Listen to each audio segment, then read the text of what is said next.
Okay, so we're here at Rossi. We're going to catch up with Ryan Green. Hey Ryan, how you doing? Hey, good. Good to see you. So how's the show going? It's going good. It's been pretty busy, lots of excitement. You know, we're all looking for some extra snow out there. But Of course. in general, things are pretty good. So, excellent.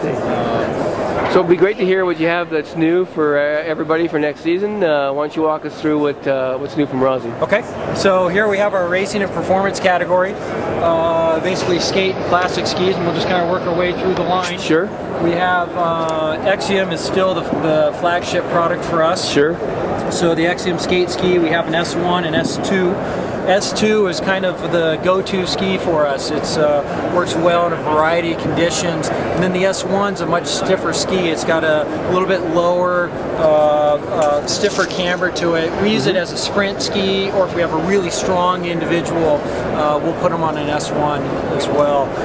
Minor tweaks for this year, or for 12-13. Sure. A little bit lower, longer camber throughout the ski. Yep. It's just a running change. We're always changing these a little bit to make them that much faster. So NIS plate on this thing. We're also changing the grind on the skate skis. It's going to be a little finer than it has been in the past, which should make it more universal throughout various parts of the country. Sounds good. And we will be flexing skis in the factory, so that will allow us to give a nice, precise fit for skiers. Excellent. From Axiom, we go down to Delta Course. No change to this ski, just a slight tweak to the graphics, bringing some carbon fiber up from the tail into the tip area. This was the Axiom ski of a few years ago, so it's a good step down from performance. If somebody's looking for a high caliber racing ski, not quite ready for an Axiom, this Delta Course is a great way to go. A tiny bit bigger sweet spot on it, so it may not punish you in those last 5K of the race when you're fatigued and dehydrated. Everybody wants that at one point, eh? Yeah, exactly. And then from there we go to a Delta, and this again has the same base as the Axiom in the Delta Course, same base material, just loses one final pass through the stone grinding machine. We use a slightly heavier honeycomb core on this ski, so lower price, still a very high performance ski, just a few tweaks to bring that price down a bit. And then for the entry-level, performance-oriented skier, we have Zymax. Here we go to a wood core ski, so it's a little bit heavier, but a nice, strong, durable ski. And believe it or not, we still use the exact same base on this Zymax as we do on the Axiom World Cup skis. So the finishing process isn't quite the same. So you're getting the price is adjusted accordingly, but it's still the same base. So you can put that fancy wax in there, and it's going to be fast. Excellent. Over in the classic world, same lineup. So we have Axiom, Delta Course, Delta, and Zymax. On the Axiom, all new skis for us. It's called Bi-Edge, and what this is, it's some ABS material that's put in the kick zone or the wax pocket, so right here in between my fingers, and it's this white and red material. What this is going to do, it does a couple things for us on the manufacturing side. By adding some material in here, we're able to make the production of the ski more consistent. We have better regulation of the camber height and the profile of the ski.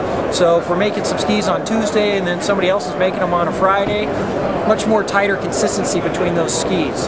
For the skier, what this is going to do, it helps to increase the torsional rigidity of the ski, so it's not going to twist a lot. And it also gives a nice transition from wax or camber into the gliding part of the ski. So we lose any sort of hinge that you would have in this part of the ski here. Softer snow, that becomes a bit of a concern. There's 3 models in the Axiom Classic. We have a C1. This is our hard snow, so it's a low, long camber. C2s are universal skis, so the camber shortens up a little bit, also gets a little bit taller. C3s are clister ski, so shorter again and even taller camber. C2, if you're going to have one ski, that's the way to go. If you're going to have a second ski, depending on what part of the country you live in, you're either going to go to a C1 or a C3. Okay. If you're in the warmer climates, probably the C3. And then we have a new waxless ski. This is called R-Grip. We built it on the C2 camber, so this is our relatively universal camber. This is the waxless. This ski has it's a much softer base material than what we would use in the gliding areas. And you would sand this. You can use a 60, 80, 100 grit sandpaper, and you basically get your little hairs out of the base here. What's interesting about this is because it is base material, you can actually take a metal scraper, knock this down, and put a kick wax on this. You can also run it through a stone grinder, so it gives you a lot of versatility on how this ski can be used. And this is the new R-Grip ski. Replaces the rubber. Has a much wider, not a much wider, but it has a significantly wider range of temperature over the rubber ski. And this technology is changing all the time, so we'll probably have something new for next year. You know, as this stuff gets developed, we'll bring it to market. So that's the Axiom collection. We go to the Delta course, one notch down. This was the old Axiom ski. It's a C2 camber, so universal. Then we go to Delta course, no change on, or sorry, standard Delta, no change to that ski at all. And same with Zymaxes. So that's the racing and performance category for skis. Sounds good. We have some boots we can talk about as well. There's a lot going on in boots. There's a new sole that's being used on the World Cup, produced by N&N or Rotofella. So this is the new sole. It's the white sole here. Basically, this is the sole that's being used right now. It's the R3 sole. It's a Pebax sole. Pebax is not really impacted by temperature too much, so we have a lot of consistency, whether it's 0 degrees or 32 degrees or 10 below. It's going to be a fairly consistent. But you can see between these two soles, there's a significant difference in the shape of them. So first off, the new sole is wider through this area here compared to this sole. So if you were going to use an aftermarket footbed or you have some sort of orthotic, you have more room internally to work with to get that orthotic in there. This sole can be a little on the narrow side sometimes if you're dealing with some sort of footbed or orthotic. Sure. From a performance standpoint, the grooves are a little bit deeper and more thorough throughout the forefoot. This is going to allow the boot to flex a lot cleaner than the R3 sole does. So we have a much more gradual flex through here. That's important because everybody's got a little different shaped foot and the length of their arch and where the foot's going to bend. So this will allow this sole to bend better with the foot. Not as important in skating, very important in classic. We also have some torsion bars built in here, so this is going to increase the torsional rigidity of the sole, and it just allows for a better power transmission from the skier into the ski. Skating version has a carbon plate built into it, and classic version does not. So a little bit different there. The classic boot is very supple. We have a nice round flex pattern through here. We don't have as much of a hinging point as in past soles, so really important for classic. Nice. All of these boots are going to be heat molded liners. We have a speed lace system in the boot. We've done a slight tweak to this. So speed lace, just like a triathlon running shoe. We've changed the connection points and the angles of this webbing and where the lacing fits on the foot. It's been moved over to the lateral side of the foot, moved to the outside a little bit. What that's going to do is help eliminate some binding that can happen in here as you're flexing in on the boot. So just a small tweak to help with fit there. Still have the wrap for the lower leg. This little feature here is pretty neat. It allows you, if you pull up on this, it allows you to tighten up your toe box, and then you can tighten up the rest of the foot and independently, so you get a nice fit in the foot. And then to get out of there, pull that guy up, pull this, and that loosens up your toe box. So relatively easy to get in and out of this thing. A few tweaks to the skate boot on the outside. We have a new carbon cuff. This is 100% carbon fiber.